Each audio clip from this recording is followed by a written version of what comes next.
വല്ല കുഴപ്പമുണ്ടോ? ചേച്ചിയാണോ? അത് കേട്ടുപിടി ചിരിക്കാൻ ഓരോരുത്തരും. നടു റോഡായി പോയി. എങ്കിലേ ഞാൻ നല്ല മറുപടി കൊടുത്തേനെ. പതുക്കെ ഒരു കറുത്ത കണ്ണടയും കുട്ടി നിക്കറോട്ടിന്റെ ഇറങ്ങിയേക്കാം. അത്രയും ഭംഗിയൊക്കെ മതി.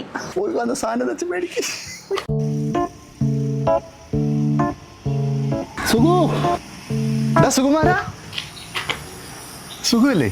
അതെ. എന്നെ മനസ്സിലായോ? എടാ 1 മുതൽ 10 വരെ നമ്മൾ ഒരേ ഡിവിഷനിലാണ് പഠിച്ചത്. നിന്റെ വീട്ടിൽ നിന്ന് ആദ്യമായിട്ട് ഞാൻ പൊറോട്ട ചിക്കൻ കഴിച്ചത് എനിക്കിപ്പോഴും ഓർമ്മയുണ്ട്. എടാ വീട്ടിലുണ്ടായ മഞ്ഞച്ചമ്പ് ബോക്സിലിട്ട് കൊണ്ടുവരാറില്ലേ? എന്റെ വീട് ഇവിടെ അടുത്തല്ലേ? ഓഹോ, അത് ശരി. ഞാനെന്നാ അവളെ വിളിക്കട്ടെ. ഇന്നലെ കൂടെ ഞാൻ നിന്റെ കാര്യം വീട്ടിൽ പറഞ്ഞോളൂ. ആണോ? Hello hello. അതെ, ഞാനെന്നും പറയാറില്ല. എൻ്റെ ഒരു ഫ്രണ്ട് സുഖു. അവന് എൻ്റെ കൈ വെഞ്ച് അടിയില്ലെന്ന്. അവനെന്ന് ഉച്ചമണി കഴിഞ്ഞിട്ടേ ഞാൻ വിടുന്നുള്ളൂ. അവനെ മാമ്പഴ പൊടിശ്ശേരി ഭയങ്കര ഇഷ്ടം. അതിനുള്ള സാധനങ്ങൾ എന്തൊക്കെ വെച്ചാൽ എടുത്തോട്ടാ. എടുക്കാം. ഞങ്ങളിവിടെ പുറത്തുണ്ട് കേട്ടോ. പിന്നെ പറ, വേറെ എന്തൊക്കെയുണ്ട്? നിന്റെ പഴയ കളറൊക്കെ പോയല്ലോ.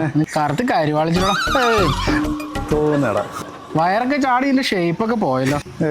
കേട്ടു വന്നപ്പോ തന്നെ വെറുപ്പിക്കലാണോടാ. ജിമ്മിലൊക്കെ പോയിക്കൂടെ? പോണം, സമയം കിട്ടണ്ടേ. നിനക്ക് താടി വെച്ച് വേറൊരു മാറ്റമില്ല, അതേപോലെ ഇരിക്കുന്നു.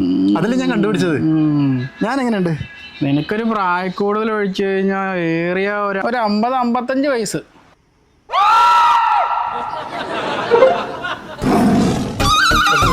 പണ്ട് നിനക്ക് എന്തോരു മുടി ഉണ്ടായിരുന്നടാ.